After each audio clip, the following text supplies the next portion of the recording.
Good evening, everybody, and welcome to another video. My name is Tom. Thank you for joining me. It is literally just after midnight. It is, I guess that makes it Friday, February 17th. My birth week is almost over. It's actually going to be over, not tomorrow night, but Saturday, because I said so. For no other reason than that. It's nice to see the Bolt EUV and the RAV4 keeping each other company. I am out here with the Duchess, who is eyeing up the deer. I have to be careful with her. There's a lot of deer that walk through these woods over here, and at night they come out to eat, and they're essentially very inefficient lawnmowers, because they'll nibble some spots bare, but then leave, I guess, all the stuff they don't like. So whenever the rains break, so tomorrow morning at 7 a.m. it's supposed to start another volley of rain for the southeast. So I don't know when I'm actually going to get to do this, but you guys aren't actually here to hear me talk about the grass. You guys are actually here to listen to me talk about my second experience, or second set of experiences with the Bolt EUV. I'm officially off of my horse, my high horse, and I feel much better about the whole ordeal. So a lot of nerves have been settled over the last few days, and it doesn't get any more real than the fact that the car is still standing in my driveway. So I have to date put on a bunch of miles. That's no chasing deer, okay? Be good. I have to date put on a handful of miles, and I do have the fob in the pocket so we can open her up. I do have to keep my voice down because my son's bedroom is right there, and I don't want to wake him up. All right, you guys are fitting okay over here? Make yourselves at home in the passenger seat. I'm always up for a trip companion. So, according to the odometer here, we have 166 miles on the clock. So let me tell you a little bit about that. First and foremost, this car handles totally different than my 2020 did. There's hands down no comparing the two. When I first got the car, I either had my kid in the car or my wife in it, so I couldn't really open it up full barrel. Even though it's the same battery pack, it's essentially the same drivetrain. I don't know if the suspension's different. I haven't really gotten a chance to break down the specs between the two models. But I will tell you that this car will haul more butt, much more butt than the previous car did. I don't know if it's got to be something either in the suspension or something maybe tweaked in the drivetrain. I don't know. I went around a corner that historically would have slid the car. In California, I would have been sliding at least some, if not, drifting into the intersection. I took a turn. I'll tell you this because, I've really nothing to hide. And I know it was stupid, but I took a turn at 70 miles per hour. And the car took it. In fact, unless this cabin is super sealed when it comes to sound, which it's not, because you can hear, you can hear the whine of the motors and everything in here while it's moving. It didn't even chirp. The tires did not chirp.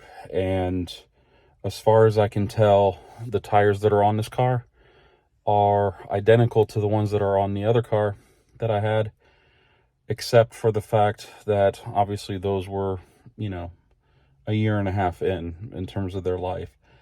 But I remember doing you know, my own form of test driving where, you know, the dealer gave me a 2020 Bolt EV, I think it was an LT at the time, to drive around, and outside of all the features and bells and whistles, the car was identical. The drivetrain was identical.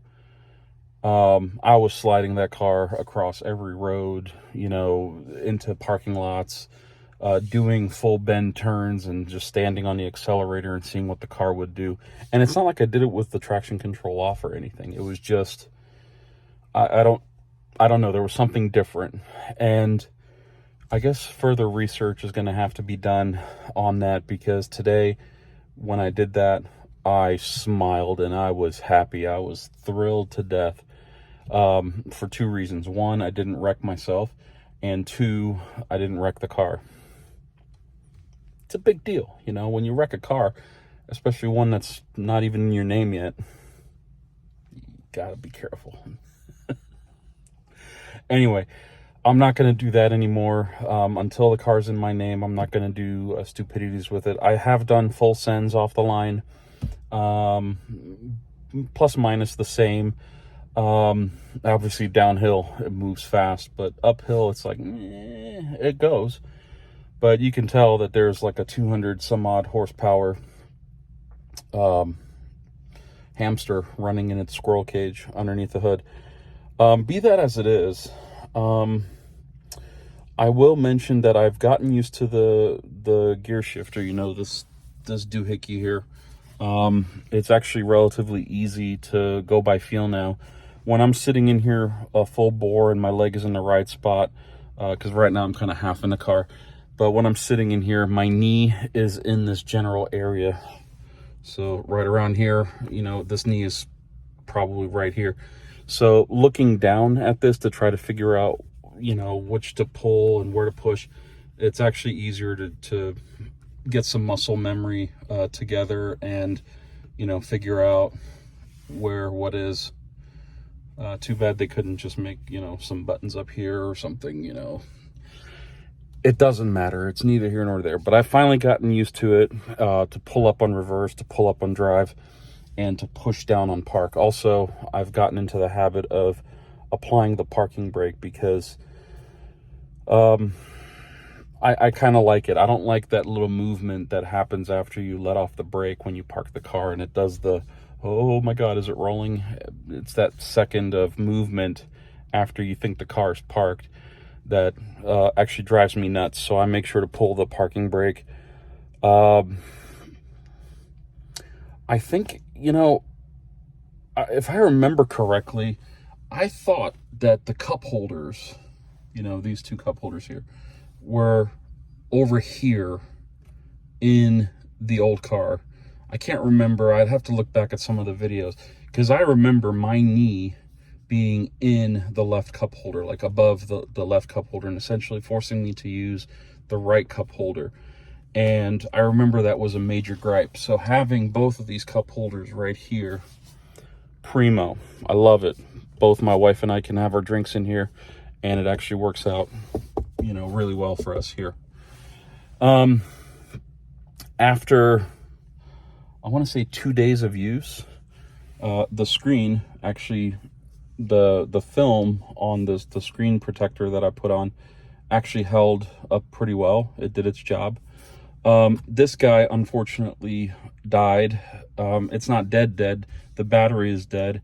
I have to literally find the box with all the attachments that I had in the old car. So it's somewhere in that pile of rubbish in there. But suffice it to say, if I find a USB cable, I'll plug it in and it'll charge and work again. So, God, the air conditioning in this car rips. The cooling, today was the first day I actually used the cooling because it was in the 70s. It was in the high 70s today. And let me tell you something, I was pretty chilled out a few minutes in. I actually had to, you know, adjust the temperature on the little, you know, these buttons that are here. So that worked out pretty well. Let me turn this thing on and Oh, let me turn off the headlights because I don't want the neighbors across the street to get high beams in there. Oh, let me close this door. Dutchie's over there sitting for me, waiting for me to go inside, so I'm gonna have to make this quick. Okay, so like I said, we have 166 miles. Range is amazing, but I already somehow killed the washer fluid. Can you believe it? You guys aren't going to believe this. I just pulled a total noob move. So I'm using my phone to record this because I didn't have a chance to put all the stuff together for the GoPro and the handle and everything. So I just grabbed my phone and hit record, and Bob's your uncle. Problem is in that last clip that you just saw, I turned the car on. Okay, genius that I am. What did I forget? I forgot that the phone is joined to CarPlay, meaning that the second it connects, it drops the recording. It just disables the camera. It's a safety feature of CarPlay. When you're using it, when your phone's tied to it, it automatically shuts the cameras off. Also, you can't use FaceTime or any other conference, system with the camera if you have it joined to CarPlay. Such a noob move. And I knew that because I'm always telling people that if they're in their car, they're not going to be able to use the camera unless they disable CarPlay. So sorry about that. My fault. Will it happen again? Probably, because that's just how my brain works, especially at 12:25 in the morning.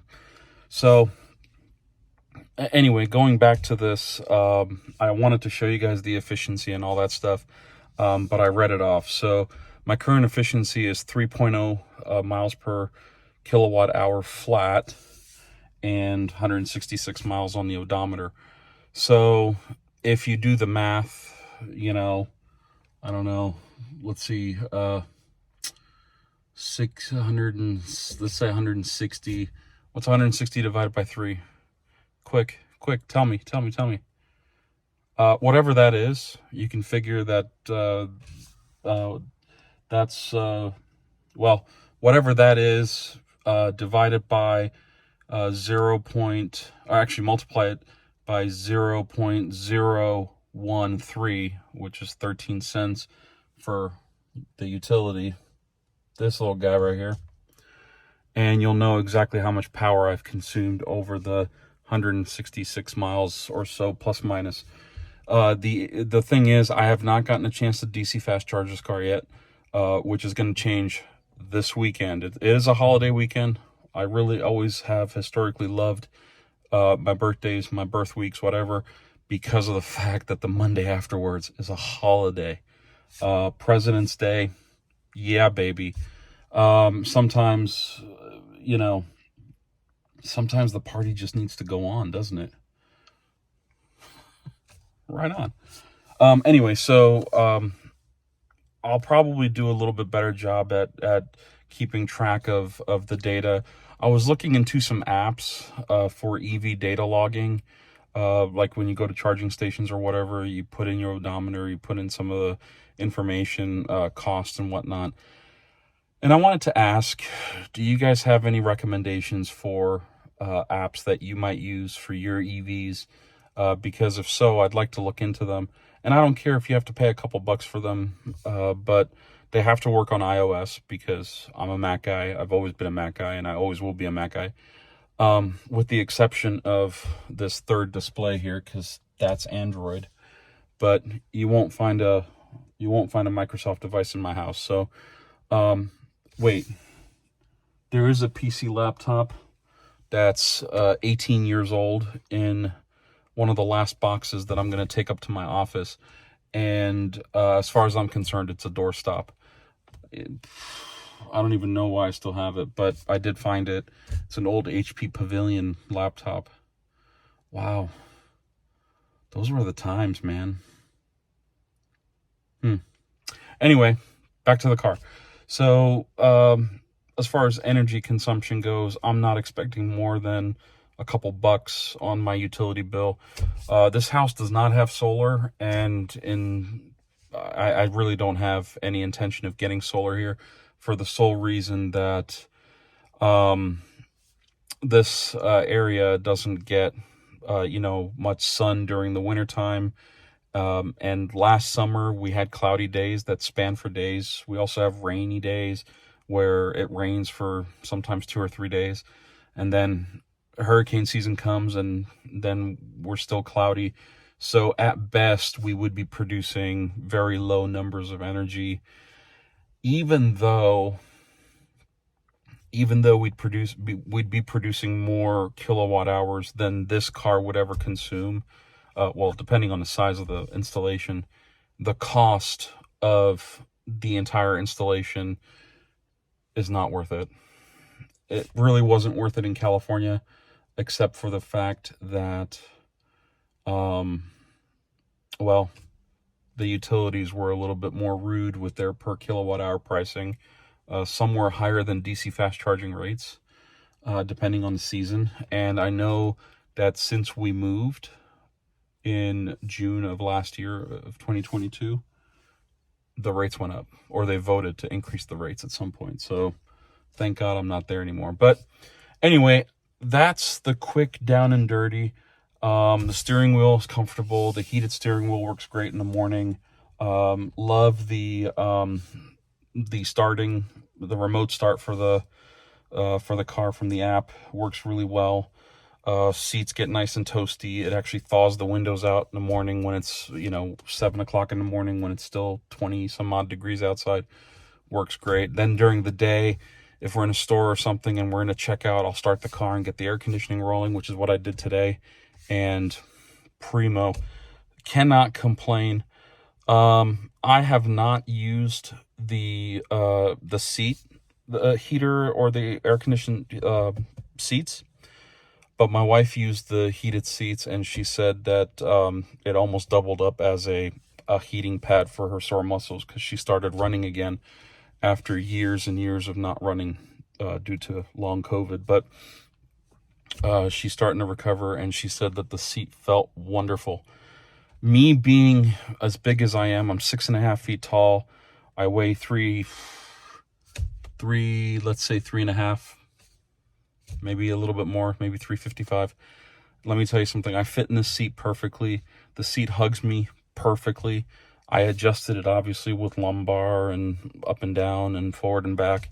The seat's about 2/3 of the way back, and being that most of my height is in my legs, this car will hold a seriously tall person, unless you have all of your height in your torso, at which point you're probably going to drive around with this open, which is what I do. If I sit up, right now I'm in position, I have more than a hand above my head, and I think the seat is a little bit up from the lowest setting, because it's hard for me to get out if my knees are higher than my rear end, which that's a whole nother story. But I think that's just just the fact that I'm relatively big. So hopefully in the next few, I don't know, lifetimes from now, I'll end up losing the weight again like I did before, and it'll actually make the experience a little bit better. It'll make a lot of experiences a lot more better, because that's just how it works when you're a big dude. So we've all been in this car. So the dog, actually her mat is back there, you can see it behind me. She loved it. My son, my wife have both spent a lot of time in here with me. Most of the mileage has been done as a family, just to get used to the car and just to get used to everything. But starting this weekend, I'm going to do my first DC fast charging session. I'm going to review the site. I'm going to take all my gear with me, and we're going to do at least as best as what we can do with regard to reviewing a charging station here in South Carolina. I'm going to stick around in South Carolina for the first few, and then I might venture up into Charlotte. It just depends on how much how much time I can take away from just life as a whole. So I still got to contend with family. I still got to contend to this chick here because, you know, she's needy. And, oh, the lights went off. That is still an issue. Oh, and you can't even turn them back on. Once they turn off, that's it. What a loss. Now, the question is, are they on or are they off? I can't win. That's a bug. Maybe it's a feature. I don't know. We'll see. But, okay, so they're turning off. Cool. So, I guess that's my sign to finish off this video. I did post a, you know, a community thing on the channel asking you guys if you would be interested in doing an AMA style type thing where you guys ask me questions and I answer them. And I also tossed out the idea if a live stream would be something that you guys would be interested in. I know it takes a lot of time out of your days, and I know that it takes just an insane amount of effort, but hey, if you guys are up for it, I'm up for it. Otherwise, I'll just record it and share it. If you guys have any questions that you guys want to ask, feel free to send them my way, put them down in the comments. I've been trying my best to keep up with comments lately, so I'm not getting very behind with them anymore. So hopefully I'll be able to capture all the questions and put them in. And, you know, if I get, you know, 10, 12, 15 or so questions, I'll answer away. So the last AMA that I did was as part of the old company, and that was 2 years ago. And I thought I would do them every year. Obviously last year, bad year. This year, better year. Right now, it's a great year. I know I've volunteered a lot of information, and I think, you know, I've been able to have sort of two-way conversations with you guys, just trying to anticipate questions, trying to think as much through things as possible before I pick up a camera. But, you know, I do miss something. My brain goes everywhere when I shoot videos. I notice that I sometimes start sentences and then I never go back, or I digress down a path and then never venture back to the original point. So for that, I apologize. And if that ever does happen and I don't catch it in editing, because I do spend a lot of time editing the footage, especially the stuff that I record off the GoPro, because there's multiple GoPros, there's audio tracks, there's the microphone and everything. So I try to make them as best as possible. The stuff that I do on the phone, I do my best. So if I ever venture down a path and I don't come back, please feel free to, you know, point it out down below. I'll answer any questions that you guys have. I will probably leave that off there because I think this light's about to turn off, and I think my dog she's starting to look at me like directly. She's making eye contact with me, so she wants in. Thank you as always for watching. If you haven't already done so, you know, go ahead, hit like, subscribe, and feel free to share the content if it applies. I just appreciate you guys so much. So until next time, thank you for watching. Bye-bye.